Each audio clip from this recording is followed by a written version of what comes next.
Assalamualaikum warahmatullahi wabarakatuh. Saya Nita Aulia Pramestiswari dengan NIM 858938064 akan melakukan praktikum IPA yang berjudul Pemantulan Cahaya.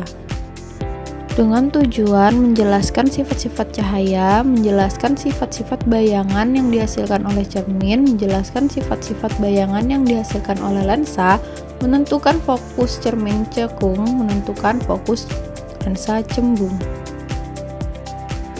Berikut adalah alat dan bahan yang saya gunakan pada praktikum kali ini. Berikut adalah landasan teori yang saya gunakan. Berikut adalah prosedur percobaan pada praktikum kali ini. Mari praktek. Ini adalah alat-alat yang saya gunakan. Ada papan, ada lilin, cermin cembung, lalu busur, lalu cermin cekung, dan kaca datar. Lalu juga handphone untuk sebagai sinar senter. Pertama-tama saya meletakkan busur lalu menggunakan senter untuk menentukan sudut pemantulan cahaya. Seperti inilah prakteknya. Lalu yang kedua, saya melihat sifat bayangan pada cermin datar. Lalu saya menggantinya dengan cermin cembung. Terlihat adanya arah berkas jalannya bayangan. Dan ini saya melakukan praktikum sifat bayangan cermin cembung, tetapi diganti menggunakan sendok karena cermin yang sebelumnya tidak terlihat dengan baik.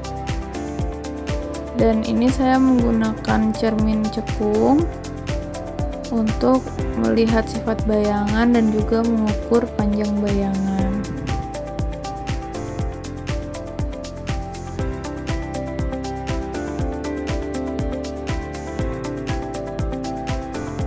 Ini adalah hasil pengamatan dari gambar jalannya berkas sinar pada cermin cekung, datar, dan cembung.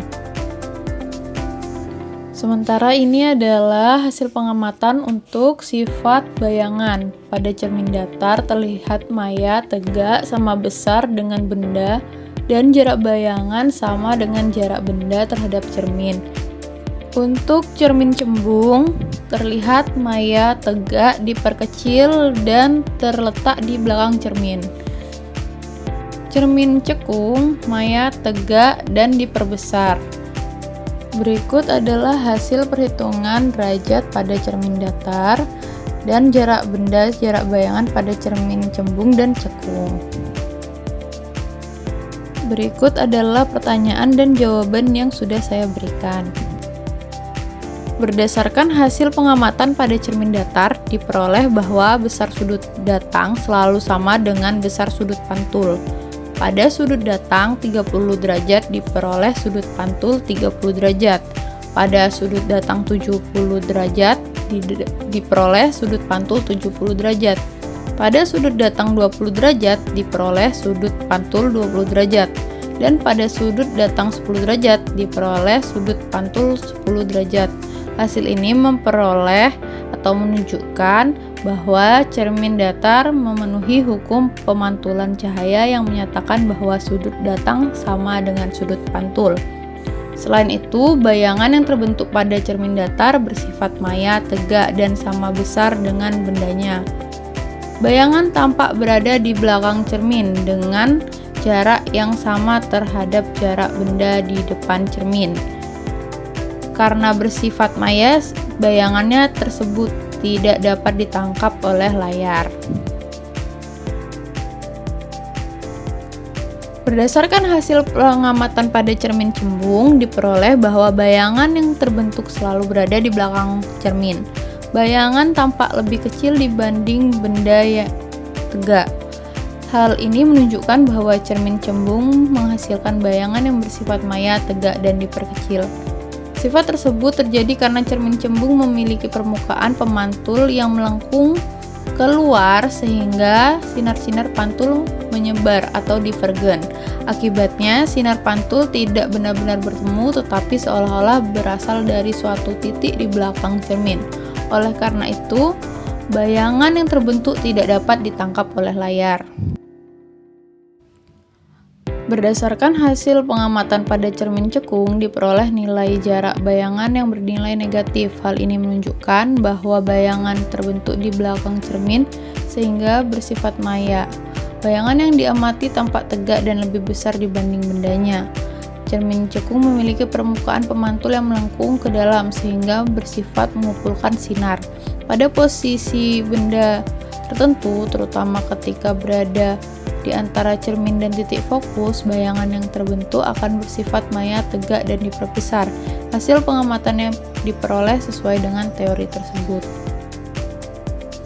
Dari ketiga percobaan dapat diketahui bahwa permukaan cermin mempengaruhi sifat bayangan yang dihasilkan.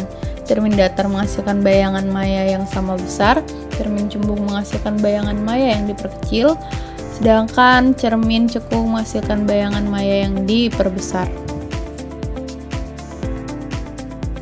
Kesimpulannya, berdasarkan hasil praktikum pemantulan cahaya dapat disimpulkan bahwa cermin datar, cermin cembung, dan cermin cekung memiliki sifat bayangan yang berbeda-beda.